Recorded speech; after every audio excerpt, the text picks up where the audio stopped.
প্রত্যেকদিনই তোমাদের সাথে কিছু না কিছু নতুনত্ব শেয়ার করতে বেশ ভালোই লাগে। ঠিক তেমনই আজ তোমাদের সাথে আরো একটা নতুনত্ব কাস্টমাইজেশন শেয়ার করব। এখানে পুরো কাস্টমাইজটাই কিন্তু থাকবে রোজ প্রিজার্ভ করা। হ্যাঁ, এখানে কিন্তু পুরো ফ্রেমটা আমি কাস্টমাইজ করেছি শুধুমাত্র রোজ প্রিজার্ভ করে। আর এখানে কিন্তু ছিল তিনটে কালারের রোজ, তার মধ্যে একটা তোমরা দেখতেই পাচ্ছ ইয়েলো, পিঙ্ক, আর তার সাথে থাকবে কিন্তু রেড। আর এখানে আমাকে বলা হয়েছিল যে একটাই ফটো থাকবে আর ফটোটার চারিপাশে যেন এই তিনটে কালারের রোজ দিয়ে প্রিজার্ভ করা থাকে।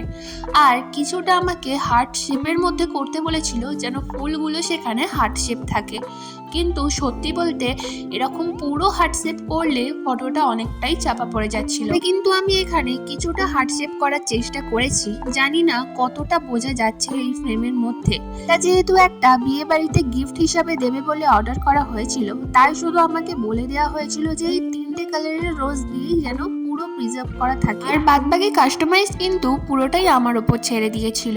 আর তার সাথে তারা বলেছিল তাদের নেম আর বিয়ের ডেটটা কিন্তু অ্যাড করে দিতে, যেটা আমার মাথায় একদমই ছিল না। সেই সময় আমার যেহেতু পরীক্ষার চাপ ছিল, তার সাথে কিছু কাজের চাপ ছিল, তাই আমি সেটা একদমই ভুলে গিয়েছিলাম। এখানে আমার তাদের নাম বা ডেট অ্যাড করা হয়। ওটা কাস্টমাইজ করার পর আমি যখন তাদের ফটো পাঠাই, তারা আমাকে বলে যে নাম আর ডেটটা কিন্তু তুমি লেখোনি। তো আমি তখন তাদের বলেছিলাম ঠিক আছে, কোনো অসুবিধা নেই, আমি নাম আর ডেটটা অ্যাড করে দিচ্ছি। পরে তারা এটাই জানায় যে কোনো অসুবিধা নেই, এরকমই সুন্দর লাগছে আর নাম আর ডেট অ্যাড করতে হবে না।